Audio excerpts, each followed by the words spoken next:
మళ్ళీ జన్మభూమి కమిటీలు వస్తాయి, మళ్ళీ లంచాలు వివక్షల రాజ్యం మళ్ళీ గ్రామాలలో చెలరేగుతుంది, మళ్ళీ అవ్వలు తాతలు రైతన్నలు క్యూలో నిలబడే పరిస్థితి, గవర్నమెంట్ ఆఫీసుల చుట్టూ తిరిగే పరిస్థితి, ఎండనక వాననక ఎవరైనా చనిపోతే కానీ ప్రభుత్వ పథకాలు మళ్ళీ అందని పరిస్థితి మళ్ళీ వస్తుంది అని చెప్పి ప్రతి ఇంటికి వెళ్ళి చెప్పండి. పొరపాటున చంద్రబాబు నాయుడు గారికి ఓటు వేయటము అంటే మీ ఇంటికి వచ్చి పెన్షన్ అందిస్తా ఉన్న వాలంటీర్ వ్యవస్థ రద్దుకు మీరే ఓటు వేసి బలపరిచినట్టే అని చెప్పి ప్రతి ఇంటికి వెళ్ళి చెప్పండి.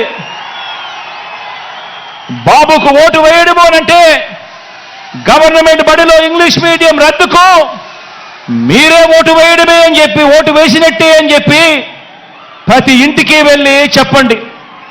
బాబుకు ఓటు వేయడము అంటే గవర్నమెంట్ బడిని మళ్ళీ కార్పొరేట్లకు అమ్మేయడమే అని చెప్పి ప్రతి ఇంటికి వెళ్ళి చెప్పండి.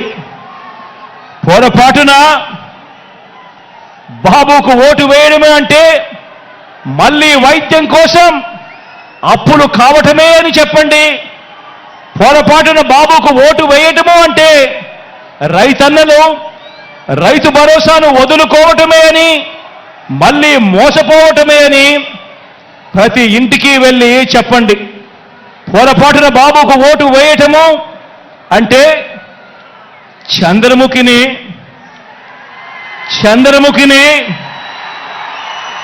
మనమే వెళ్ళి నిద్ర లేపి మన ఇంటికి తెచ్చుకున్నట్టే అని చెప్పి ప్రతి ఒక్క ఇంట్లో కూడా వెళ్ళి చెప్పండి. మనం చేసిన మంచిని చూపించి మనం ఓటు అడుగుతా ఉన్నాం. గతంలో ఎప్పుడూ కూడా చంద్రబాబు నాయుడు గారు మంచి చేయలేదు కాబట్టి మాయ చేసి చంద్రబాబు ఓటు అడుగుతా ఉన్నాడు అని ప్రతి ఇంటికి వెళ్ళి చెప్పండి. వచ్చే ఎన్నికల్లో జగన్కు ఫ్యాన్కు మీరు వేసే ఓటు మీ బిడ్డల బంగారు భవిష్యత్తుకు వేసే ఓటు అని చెప్పి ప్రతి ఇంటికి వెళ్ళి చెప్పండి. వచ్చే ఎన్నికల్లో ఫ్యాన్కు మీరు వేసే ఓటు మన పేదరికం సంఖ్యలను తెంపుకోవడానికి మన భవిష్యత్ కోసం మనం వేసుకుంటా ఉన్న ఓటు అని కూడా చెప్పండి. ఫ్యాన్ ఇంట్లోనే ఉండాలి, సైకిల్ ఇంటి బయటే ఉండాలి, తాగేసిన టీ గ్లాసు సింక్లోనే ఉండాలి అని ప్రతి ఇంటికి వెళ్ళి చెప్పండి. ప్రతి అక్కకు వెళ్ళి చెప్పండి, ప్రతి చెల్లెమ్మకు వెళ్ళి చెప్పండి. ఇవన్నీ వివరించి మరి ప్రతి ఇంటికి మరి ప్రతి ఊరికి ఇంత మంచి మనం చేశాము కాబట్టి ఇంత మంచి చేసిన తర్వాత 2019కి మించిన మెజారిటీ 2019కి మించిన మెజారిటీ 175కు 175 25 ఎంపీలకు 25 ఎంపీలు గెలవడానికి మనమంతా కూడా సిద్ధమేనా?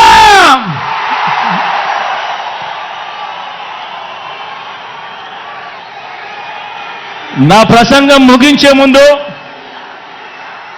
ఒక్క మాట చెబుతున్నా.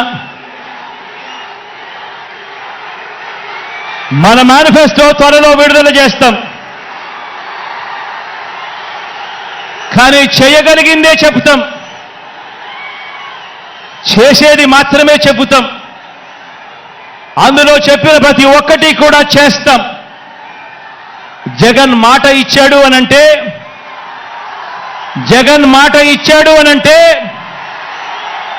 తగ్గేదే లేదు అని కూడా ఈ సందర్భంగా చెప్తా ఉన్నాను.